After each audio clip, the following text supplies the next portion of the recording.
حدیث میں آتا ہے ابن ماجہ کی چیپٹر نمبر 16 حدیث نمبر 219، جو اللہ کے رسول کہتے ہیں یا ابو در،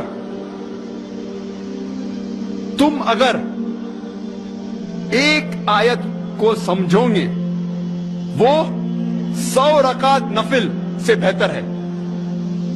اللہ کے رسول فرماتے یا ابو در، تم اگر ایک قرآن کی آیت کو سمجھو گے وہ 100 رکعت صلاح، نوافل صلاح سے بہتر ہے، اور ایک رکعت میں کم از کم سورہ فاتحہ تو پڑھنا چاہیے آپ کو، کم از کم 7 آیتیں ہیں، 100 رکعت میں کم از کم 700 آیتیں ہیں۔ تو اللہ کے رسول فرماتے ایک آیت کو سمجھ کے پڑھنا، سمجھنا 700 آیت کی تلاوت کرنے سے بہتر ہے، یعنی سمجھنا 700 گنا صرف تلاوت سے بہتر ہے۔ اللہ کے رسول فرماتے ابن ماجہ میں، اور یہ صحیح حدیث ہے۔ ہم لوگ سے پوچھتے ہیں قرآن شریف کیوں نازل کیا گیا، تو لوگ کہتے ہیں جب اوپننگ سرمنی ہوتی نا، اوپننگ سرمنی آفس کی، تو قرآن شریف پڑھنے کا، جب گھر کا افتتاح ہوتا ہے تو قرآن شریف پڑھنے کا، جب کوئی مر گیا تو قرآن خوانی کرتے، تو قرآن شریف نازل کیا گیا تھا قرآن خوانی کے لیے۔ اور لوگ کرتے ختم قرآن، ختم قرآن 1 2 3 ختم قرآن کے رمضان میں 3 بار 4 بار 10 بار، الحمدللہ آپ کو ثواب ملے گا، انشاءاللہ ملے گا۔ لیکن اگر آپ رمضان میں 2 بار ختم قرآن کرتے ہیں، میری یہ رائے رہے گی کہ 1 بار عربی میں پڑھو اور 1 بار ترجمہ پڑھو، وہ بہتر ہے، کم از کم سمجھ میں تو آئیں گا آپ کو۔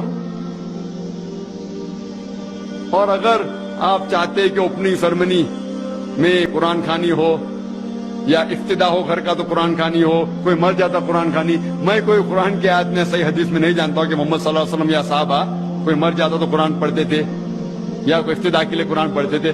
اگر آپ کو قرآن پڑھنے کا ہی ہے تو میں یہ کہتا ہوں کہ آپ قرآن اگر پڑھتے ہیں 100 مائل کی سپیڈ کے اوپر، 30 لوگ کو بلاتے اور 1 گھنٹے میں ختم کرتے، تو میں کہتا ہوں کہ 2 گھنٹے کے لیے بلاؤ، عربی بھی پڑھو ترجمہ بھی پڑھو، نہیں تو 30 کے بدلے 60 لوگ کو بلاؤ۔ ایک آدمی اگر 1 پارہ پڑھتا ہے تو ایک آدمی کو بولا آدھا پارہ پڑھو عربی میں اور آدھا پارہ ترجمہ پڑھو، کم از کم وہ قرآن تو پڑھنا کا حدیث میں لکھا نہیں، لیکن کم از کم اگر آپ ترجمہ پڑھیں گے تو آپ کو علم تو حاصل ہوگا، اور انشاءاللہ کچھ چیز کے اوپر عمل تو کریں گے۔ تو قرآن کو سمجھ کے پڑھنا بہت ضروری ہے، بہت ضروری ہے۔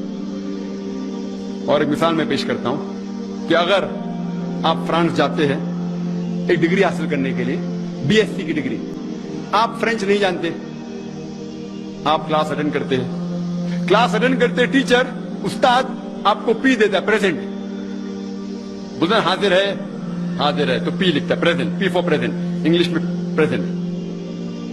آپ پورا سال پریزنٹ رہتے، پی ملتا ہے آپ کو، آپ خوش ہے۔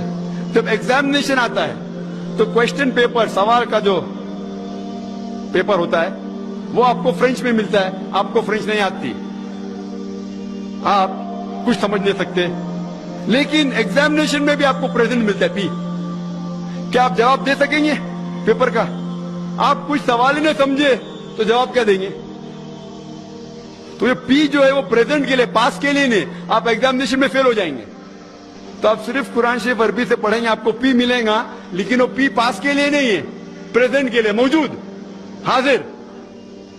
ہمیں غلط فہمی ہے کہ ہم پڑھیں گے تو جنت میں جائیں گے، صرف پڑھنا کافی نہیں ہے، پڑھ کے سمجھو اور قرآن مجید پہ عمل کرو تو انشاءاللہ آپ جنت میں جائیں گے۔